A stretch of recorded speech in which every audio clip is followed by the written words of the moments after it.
Hello guys, welcome back to Abstronic tutorial. Let's discuss how the stable mode working by using NE555 timer IC. You can see the main component of the circuit NE555 timer IC. To relate to the circuit, we should understand how the internal circuit of the IC working. So let's review the internal circuit of the NE555 timer IC. In the internal circuit block diagram, we have two comparator, comparator 1 and comparator 2. The comparator comparing the two input from pin 2 to pin 6. Since the VCC is 12 volt, then the internal negative input is 2/3 of 12 volt will be 8 volt. From the comparator 2, the internal positive input is 1/3 of the VCC will be 4 volt. In the stable mode circuit, pin 2 and pin 6 will be connected together. To activate the two comparator, the positive input must be greater than the negative input. Simply it means when the negative input is greater than the positive input, then the output of the comparator will be logic low. Initially, the voltage of the capacitor is 0 volt. Since the positive plate of the capacitor connected to pin 2 and pin 6, then 0 volt injected to pin 2 and pin 6. So, when 0 volt injected to the negative input at pin 2 and the internal positive input voltage is 4 volt, which is greater than 0 volt, then the output of the comparator 2 will be logic high. So when the output is logic high, then the output at Q bar will be logic low. So when the output is logic low, then the transistor not activated and the output will be logic high. At the same time, 0 volt injected to the positive input at pin 6 and the internal negative input is 8 volt, which is greater than 0 volt, then the output of the comparator 1 will be logic low. So when the output logic low, then the reset of the flip-flop circuit not activated, therefore the output at pin 3 remain logic high. Since the capacitor keep charging and increasing the voltage, let's say the voltage is 5 volt. Then 5 volt injected to pin 2 and pin 6.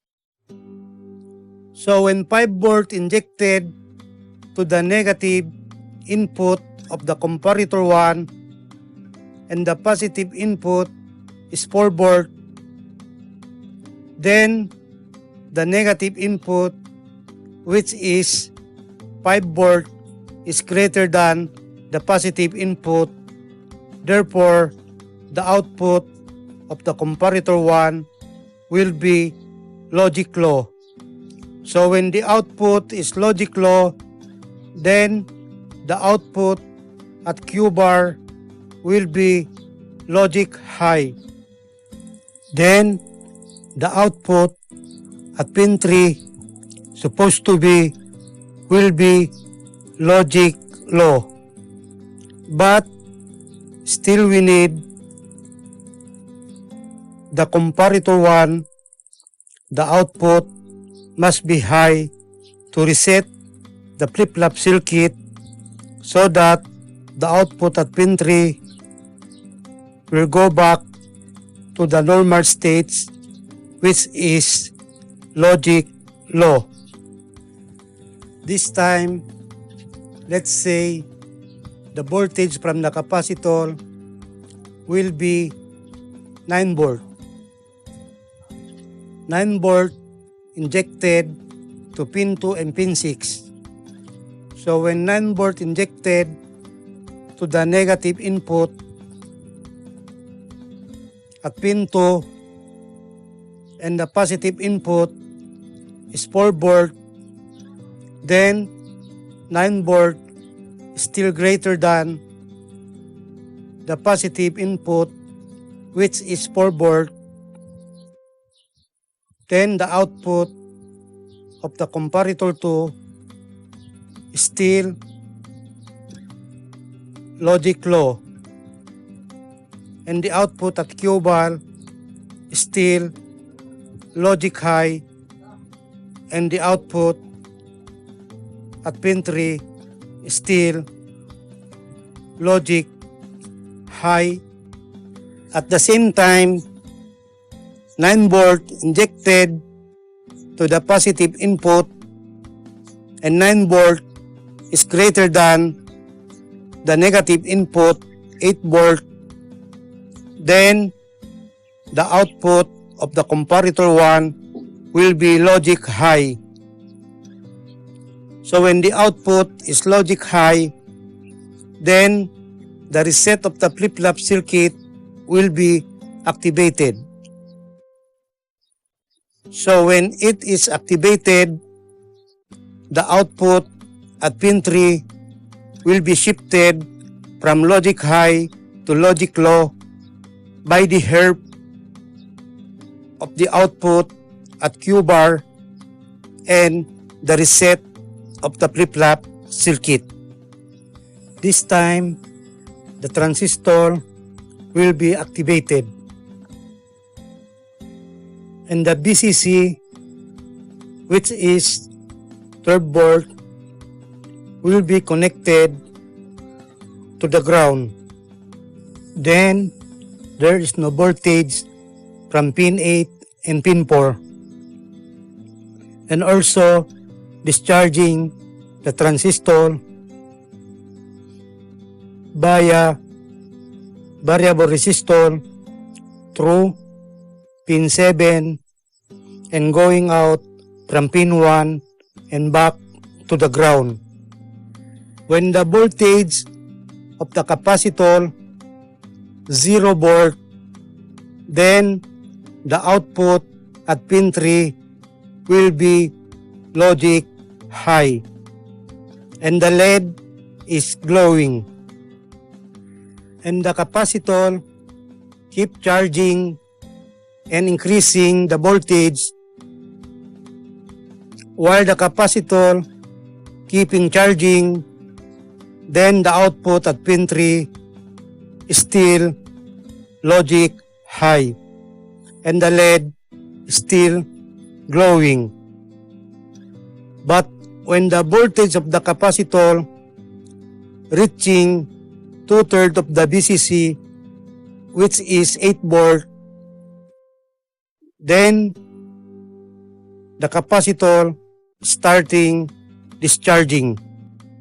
And when the capacitor regain 1/3 VCC, which is 4 volt, then the output at pin 3 will be logic low. Now, let's test the circuit on my breadboard.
So guys, this is the end of my video.